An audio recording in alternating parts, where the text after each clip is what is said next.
नमस्कार दोस्तों। पिछले दिनों हमने एक वीडियो बनाया था जिसमें हमने इंडिया की most of the film industries की बात करी थी। उसी के बाद हमने तेलुगु फिल्म इंडस्ट्री पर भी ब्रीफ में चर्चा करी है, जिसका लिंक आपको ऊपर आई बटन पर दिया गया है, आप चाहें तो उसे देख सकते हैं। खैर, उसी कड़ी को आगे बढ़ाते हुए आज के इस वीडियो में हम तमिल इंडस्ट्री के इतिहास पर चर्चा करेंगे। जानेंगे वो क्या फैक्टर्स थे जिससे ये इंडस्ट्री इतना ग्रो हुई और आज देश की टॉप इंडस्ट्रीज में गिनी जाती है। साथ ही साथ ये भी बताएंगे कि 40 के दशक से अब तक कौन कौन से सुपरस्टार्स ने तमिल बॉक्स ऑफिस पर रूल किया है। तो दोस्तों, चैनल को सब्सक्राइब करके वीडियो के साथ बने रहें। दोस्तों, तमिल इंडस्ट्री एक ऐसी फिल्म इंडस्ट्री है जो अपने ओरिजिनल कंटेंट और टेक्निकल डिपार्टमेंट के लिए जानी जाती है। ये एक ऐसी इंडस्ट्री है जो हमेशा से ही रिच कंटेंट प्रोड्यूस करती आई है। जब साउथ फिल्मों का नॉर्थ में ट्रेंड बढ़ा, तब ज़्यादातर साउथ फिल्में अपने मसाला कंटेंट के लिए जानी जाती थीं, मगर तब भी तमिल फिल्में हमेशा से ही अपने यूनिक कॉन्सेप्ट, अच्छी एक्टिंग और स्पेशली टेक्निकल एस्पेक्ट के लिए मशहूर थीं। अगर हम गलत नहीं हैं तो भारत में तमिल सिनेमा की ओर से ही सबसे पहले हाई टेक्निकल और वीएफएक्स वाली फिल्में प्रोड्यूस की गईं। ये भी कह सकते हैं कि भारत की ओर से रोबोट, आई और 2.0 ही वो फिल्में हैं जिन्होंने हॉलीवुड से कम्पीट करने की कोशिश करी। यहाँ के मेकर्स की सोच हमेशा से ही आगे की और आउट ऑफ द बॉक्स रही है।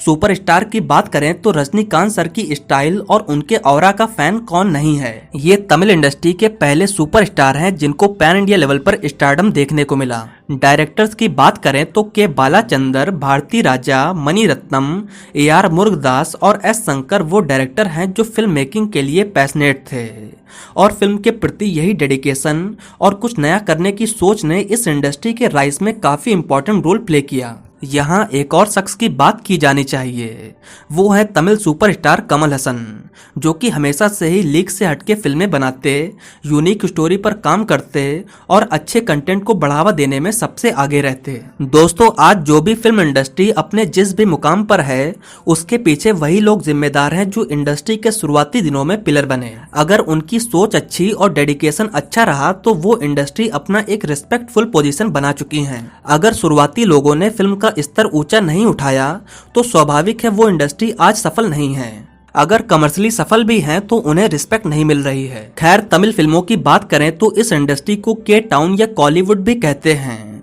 ये तो ऑब्वियस है कि यहाँ की फिल्मों को तमिल भाषा में बनाया जाता है और तमिलनाडु इन फिल्मों का ऑरिजिन है। जियोग्राफिकल एस्पेक्ट्स की बात करें तो यहाँ का एरिया है 1,30,058 किलोमीटर स्क्वायर। पॉपुलेशन की बात करें तो यहाँ की पॉपुलेशन करीब करीब 8 करोड़ है, यानी कि ज्योग्राफी के हिसाब से भी ये इंडस्ट्री अपनी एक खास जगह रखती है। दोस्तों, कॉलीवुड की मेन सिटी है चेन्नई, जहाँ मेनली इन फिल्मों की शूटिंग होती है। यहाँ सिंगल स्क्रीन्स और मल्टीप्लेक्स को मिला दें तो तकरीबन 1200 थिएटर्स है जहाँ स्पेशली तमिल फिल्मों को रिलीज किया जाता है। इसके अलावा भी ये फिल्में साउथ के बाकी तीनों स्टेट्स में रिलीज होती हैं। दोस्तों, पूरे तमिलनाडु में बॉलीवुड के बड़े बड़े एक्टर्स की मजाल नहीं है कि वो इन तमिल एक्टर्स को बीट कर सकें। सोचने वाली बात है कि पॉपुलेशन 8 करोड़ है, फिर भी सिर्फ एक ही स्टेट में ये फिल्में 200 से 250 करोड़ का बिजनेस कर लेती हैं। वहीं दूसरी ओर बॉलीवुड की फिल्में पूरे इंडिया में इतना ही बिजनेस करती हैं। एक बात तो माननी पड़ेगी कि यहाँ की ऑडियंस अपने स्टार्स को बहुत सपोर्ट करते हैं, जिस वजह से यहाँ के एक्टर्स और डायरेक्टर्स भी हाई बजट कंटेंट बनाने से पीछे नहीं हटते। चलिए दोस्तों, अब नजर डालते हैं इसके इतिहास पर। दोस्तों, यहाँ की पहली फिल्म साल 1916 में बनाई गई थी, जिसका नाम था कीच का वधम। बेसिकली ये एक साइलेंट फिल्म थी जिसे R नटराज मुडालियर जी ने डायरेक्ट किया था। ये एक मैथोलॉजिकल फिल्म थी और यहीं से तमिल फिल्मों में मैथोलॉजिकल फिल्मों का ट्रेंड शुरू हो गया। इसके बाद यहाँ साल 1917 में द्रौपदी वस्त्र हरम, साल 1918 में माइल रावणा, साल 1919 में लव कुशा, साल 1920 में कलिंगा मर्दानम, साल 1921 में रुक्मणी कल्याणम और साल 1923 में मार्कंडिया जैसी फिल्में बनी और इन सभी फिल्मों को पूरे तमिलनाडु में जबरदस्त रिस्पांस मिला। यहीं से आप नोटिस कर सकते हैं कि यहाँ देश की संस्कृति और माइथोलॉजी को बेस में लेकर फिल्में बनाई गईं, जो कि फुहड़ता और अश्लीलता से कोसों दूर थीं। साल 1931 में डायरेक्टर एच.एम. रेड्डी ने तमिल की पहली बोलती हुई फिल्म बनाई जिसको तेलुगु में भी शूट किया गया। ये फिल्म थी कालिदास, जो कि इंडिया की पहली बोलती हुई फिल्म आलम आरा के जस्ट 7 महीने के बाद बनकर रिलीज हो गई, जिससे आप इस इंडस्ट्री के ग्रोथ का अंदाजा लगा सकते हैं। यहाँ के बिजनेस का ग्रोथ देखकर अर्ली 30s में ही यहाँ की गवर्नमेंट ने एंटरटेनमेंट टैक्स एक्ट ऑफ 1939 भी लागू कर दिया। तमिल सिनेमा ने ही बाकी दूसरी साउथ इंडस्ट्रीज को पॉजिटिवली अफेक्ट किया। यहाँ का मद्रास यानी कि अब का चेन्नई सेकेंडरी हब बना इंडियन सिनेमा का। इसके बाद साल 1932 में यहाँ कलावा फिल्म बनी, जो कि तमिल सिनेमा की पहली फुल लेंथ बोलती हुई फिल्म कहलाई। साल 1935 की तमिल फिल्म नंदानर को अमेरिकन डायरेक्टर ने डायरेक्ट किया। साल 1937 में रिलीज हुई चिंतामणि तमिल की पहली फिल्म थी, जो कि 1 साल थिएटर्स में चलती रही। इसके अलावा मीराबाई और तेनाली रमन भी 30s की नोटेबल फिल्में रहीं। यहीं से तमिल इंडस्ट्री में स्टारडम का दौर शुरू हुआ। के.बी. सुंदराम्बल फर्स्ट फीमेल सुपरस्टार रहीं, जो 40 के दशक में 1 लाख की फीस चार्ज करती। वहीं नए एक्टर्स की बात करें तो M K. Thyagaraja Bhagavathar, M K. Radha, P V. Chinnappa Rajan और के.आर. रामास्वामी आदि वो एक्टर्स हैं जो तमिल सिनेमा में उभर कर सामने आए, जिसमें खासकर एम.के. त्यागराजा भागवतर जी को तमिल सिनेमा का पहला सुपरस्टार कंसीडर किया गया। साल 1949 की फिल्म वेलाइकारी ने तमिल बॉक्स ऑफिस पर काफी अच्छा परफॉर्म किया और इस फिल्म ने कामयाबी के कई झंडे गाड़े। अब इंडस्ट्री में एम.जी. रामाचंद्रन, शिवाजी गणेशन और जामिनी गणेशन जैसे नए सुपरस्टार्स भी आ गए। जहां शिवाजी गणेशन को तमिल सिनेमा का पहला मेथड एक्टर माना गया, वहीं एम.जी.आर. सर को तमिल इंडस्ट्री का दूसरा सुपरस्टार कह सकते हैं। दोस्तों, एम.जी.आर. सर ने एक के बाद एक दर्जनों ब्लॉकबस्टर फिल्में दी। इन्होंने गजब का स्टारडम देखा और आगे चलकर साल 1977 में इन्होंने फिल्मों से संन्यास ले लिया और ये तमिलनाडु के चीफ मिनिस्टर बन गए। अब यहाँ शिवा कुमार, मुत्थु मारन और विजय कुमार जैसे नए एक्टर्स भी आ गए। लेट 60s में के बालाचंद्र साहब भी आ गए। इन्होंने बोल्ड फिल्में बनानी शुरू करी जो कि सोशल मैसेज देती। इन्होंने ही इंडस्ट्री में कमल हसन और रजनीकांत जैसे लेजेंडरी एक्टर्स को ब्रेक दिया। अर्ली 70s में के भारती राजा, बालू महेंद्रन और के भाग्यराज जैसे लेजेंडरी डायरेक्टर्स भी आ गए। अब दौर शुरू हुआ रजनीकांत और कमल हसन का। इन दोनों सुपरस्टार्स ने तमिल इंडस्ट्री को पैन इंडिया लेवल पर हाईली रिकॉग्निशन दिया और इन्होंने गजब का स्टारडम देखा। विजयकांत, सत्यराज और प्रभु गणेशन ने भी जबरदस्त फिल्में दी। इसी तरह 90 के दशक तक इन सभी ने तमिल बॉक्स ऑफिस पर रूल किया। अर्ली 90s में चिया विक्रम, थलापति विजय और अजीत कुमार जैसे एक्टर्स आ गए।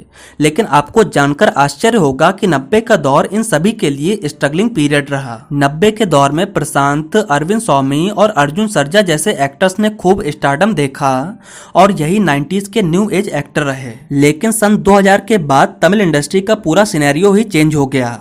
प्रशांत और अरविंद स्वामी जैसे एक्टर्स गायब हो गए और थलापति विजय, अजीत कुमार, चिया विक्रम और सूर्या जैसे एक्टर्स ने स्टारडम पाया।